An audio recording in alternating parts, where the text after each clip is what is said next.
Hello and welcome everyone to the sixth episode of the Blade Podcast. I'm your host, Chris Durden, and I'm joined here with my guest, Danny Coleman. How are you doing? I'm doing good. How about you? I'm doing all right.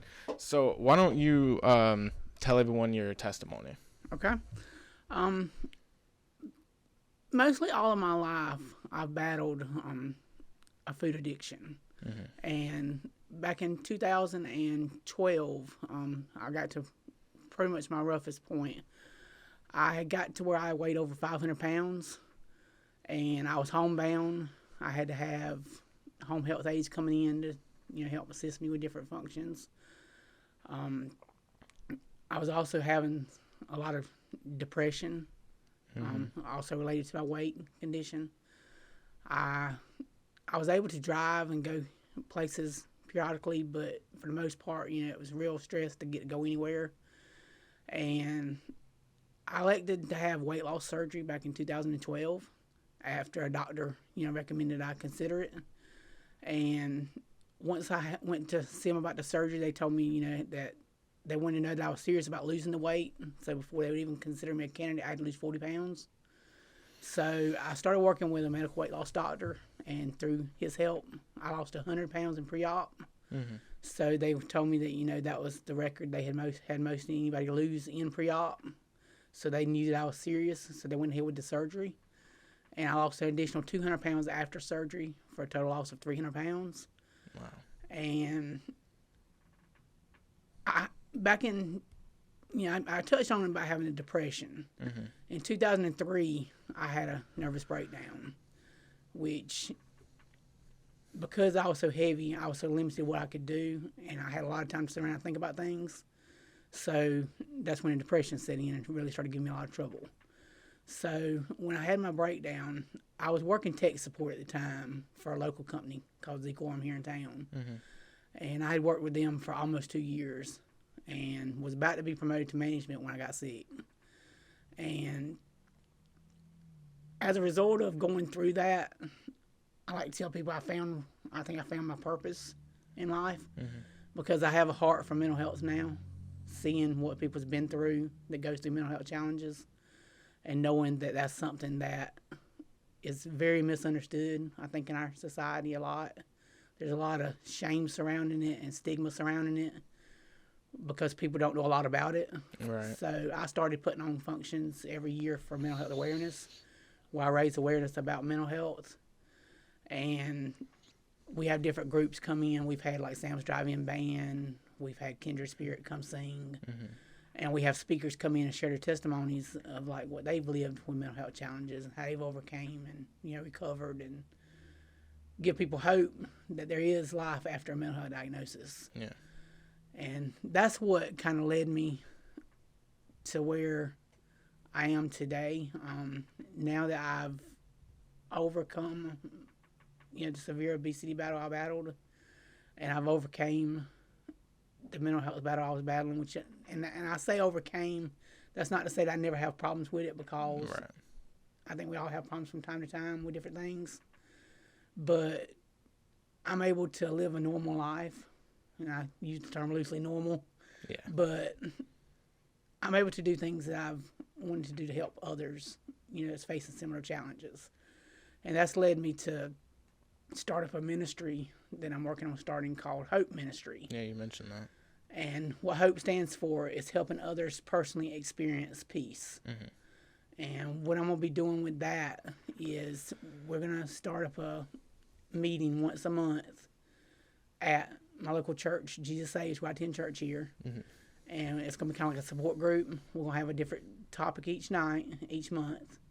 And we're going to talk about things such as learning your identity, how to cope with stress, overcoming depression, different subjects like medication questions, because I think there is a lot of misunderstanding and a lot of questions out there that don't get answered sometimes. And since I went through what I went through, I went and got certified as a certified peer specialist to be able to work in the mental health field. Mm-hmm. And that's what I do. That's what I did now a little bit on a part-time basis. But, I love helping people. Yeah. And that's what I intend to do with this ministry I'm starting up now. That's good. What do you think is the biggest misconception with mental health? I think the biggest misconception is that because I even had it told to me when I first got sick by a family member that they thought it was people faking, Right. just wanted to check. Yeah.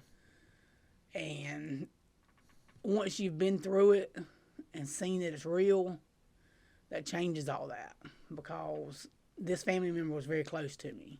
Yeah. And they seen what I went through and seen that it was real and it wasn't a fake put on. Yeah. That there's like actual medical science and all to back what's going on. And I think that's probably the biggest one of the biggest misconceptions. And I think there's a breakdown a lot of times between the faith community and the mental health community because I went through a period where I was watching a lot of online preachers and listening to a lot of sermons, and I heard a preacher make the statement that if you had faith in God, you didn't need medication. So I quit taking my medication, and I went through a downward spiral and almost got sick again to the point where I almost had to be hospitalized, which I wasn't, but it was close. Yeah. And I think that happens from time to time because, there is that misunderstanding that we wouldn't tell a heart patient, don't take your medication Yeah. if you have faith in God. Yeah. But yet mental health patients get told that a lot. And I think that's a big breakdown, and that's what I'm hoping to try to help bridge the gap. I don't think a lot of people realize that taking medicine for mental health problems, which are most of the time problems you can't really see, does really help. I think that's I know the whole I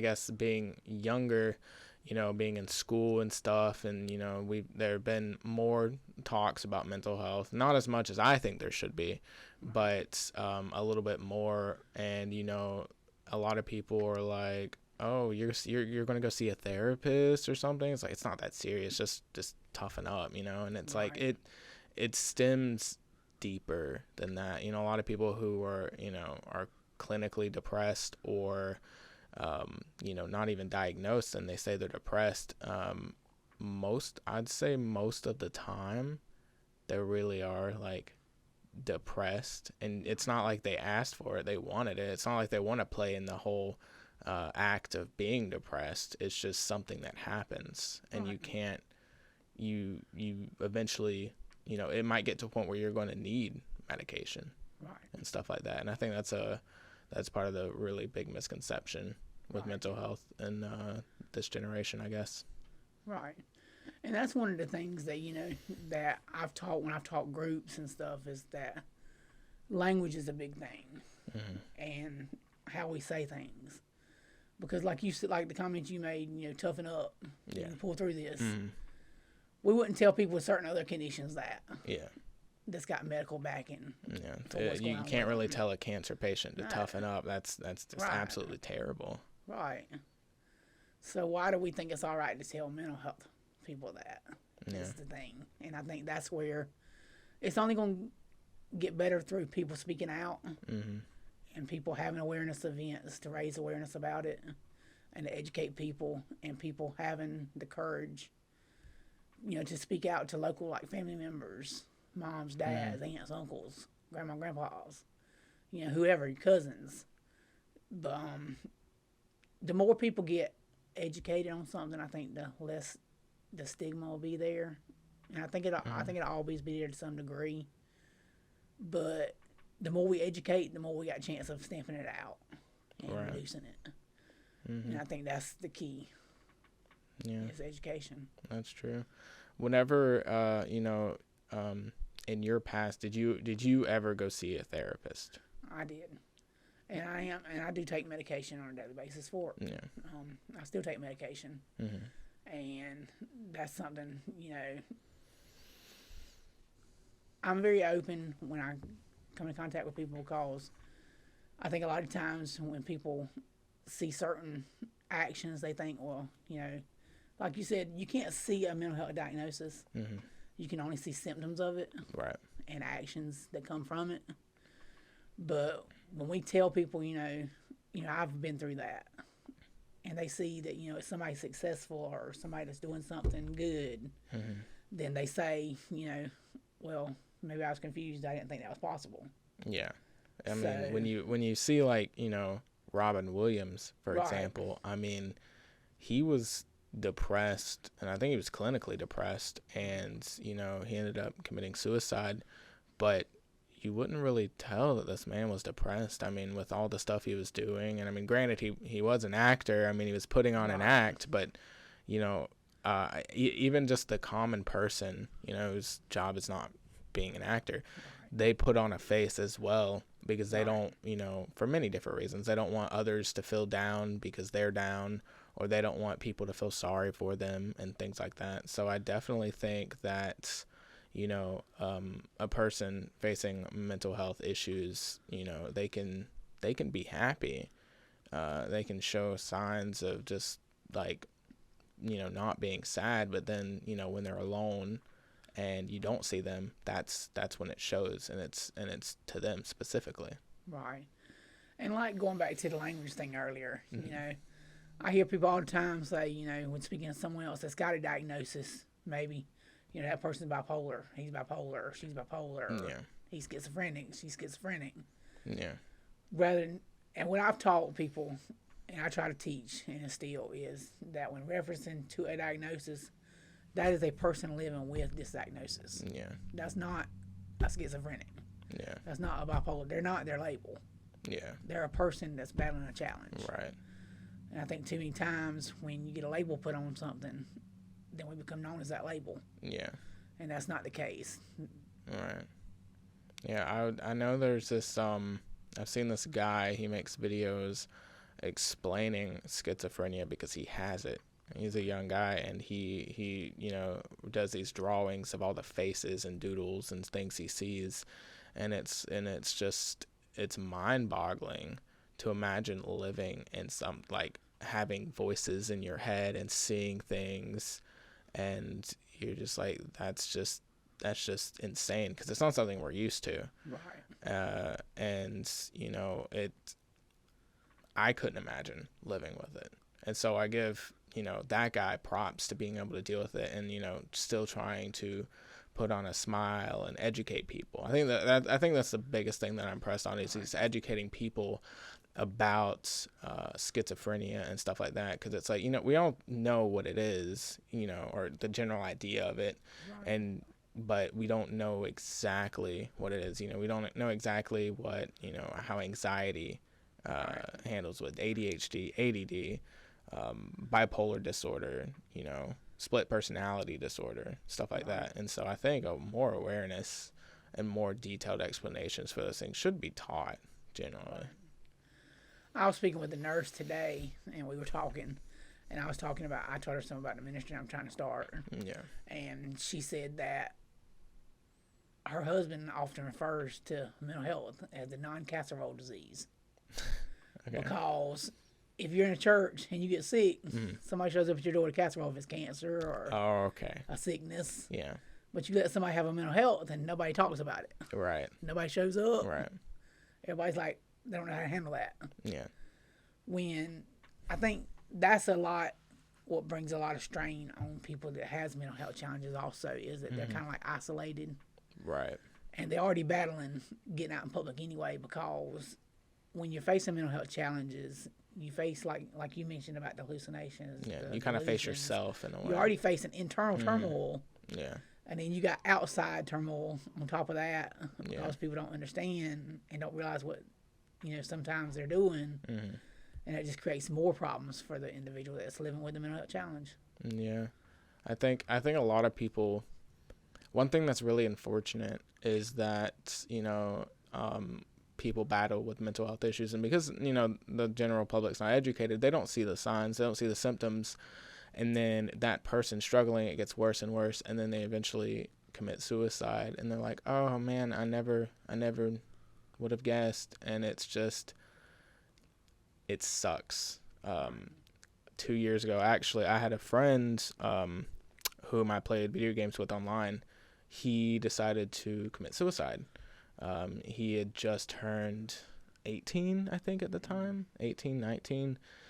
He, we played video games, and, being young and in the whole social media culture, the whole I'm going to kill myself, is seen as a joke, And so, he would say those things and, we would laugh and, because he would say it to something not serious. He dies in a video game, I'm going to kill myself. Obviously, you're not going to do that because of that action.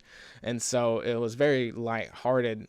And then, he was like, I don't know what I'm going to do with my life. And then he decided to join the Army.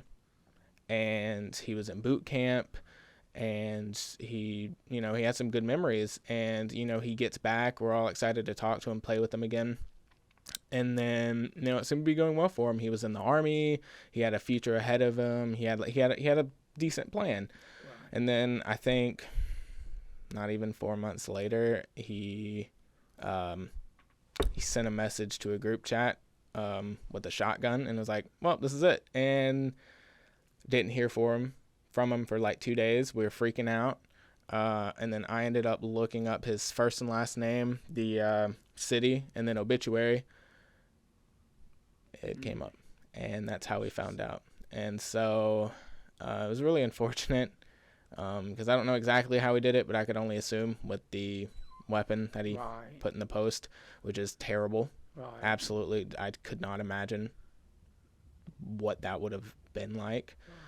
Right. And I think what was even more, maybe, I don't know if it would, some people might call it disturbing, is that one of our friends looked at his Google search history right before he committed, and he was an atheist, right? And he was asking questions like, what happens when you die? Is there a God? What is heaven like? And it's really weird that someone's last moments, they look up, like, you can't imagine what goes on in their head right before that happens. And it's like, he was a good friend of mine. I didn't know him all that well, but it makes me feel like I wish I would have seen the signs. Even if I did, maybe I couldn't do anything. Maybe it was inevitable, but it kind of wishes I knew more about it. So maybe there's a slight chance I could have, stopped it or prevented it or something. Right. So. And that's something that I faced, with me being a Christian and in ministry, mm-hmm. and also working in the mental health field. That's a challenge because in certain settings you can't reference, your beliefs. Yeah. Because there's so much legal troubles and all that can come from that. Mm-hmm. So you have to be real careful what you say. Definitely. So, and I just recently, I listened to a person, Mark Cahill. He's actually from Stone Mountain, Georgia. Okay. He wrote several books, and he's in ministry. And he does a lot of evangelism. Mm-hmm. And he said every second, 2 people die in this world. And you think about that. Every time you snap your fingers, 2 people just died. Where are they going to? All right. They're walking out into eternity. But where are they going to? Right. And that's why it's so important that, we use whatever means we have to tell people about Christ and about God. And use that as witnessing opportunities when it's possible. Because 1 second after you die, that's the most important thing in your life. Yeah. And if you didn't have the right answer or don't have the right answer, that's something that you'll forever answer for. Yeah, pretty much. And I think that's the thing that's so sad is like, I told one person I was talking to one time, I said, me being a Christian, mm-hmm. I said, if I die and woke up and found it was not real, what have I lost? Right. I've lost nothing. I've still lived a better life mm-hmm. as a Christian. But if you that don't believe die and wake up and find that you're wrong, what have you lost? Yeah, everything. You've lost everything. Yeah. Because this life we live here, for a person that's saved, this is as close as we'll ever get to hell. Yeah. And for a person that's lost, this is the closest they'll ever get to heaven. Oh wow, I've not like heard that analogy. That's So, very interesting. so I often tell people that to think about that because do you want to bank your eternity? Do you want to take your chances? Yes. Do you want to play Russian roulette with your life for Right. eternity? And is there anything else you'd like to say to the audience to close off? I would just like to say that anyone that's facing any kind of mental health challenges, that there is definitely always, if we look around, there's somebody that we can find that we can talk to. There's different agencies around town that helps with mental health. There's also different individuals that has been through it, lived it firsthand, has experience, that would be glad to talk and help any way as possible. And I just want to say that we're starting. I mentioned Hope Ministries earlier, that we're going to be starting a meeting at Jesus Saves Church, where we're going to offer support and cover different topics related to mental health, starting in January.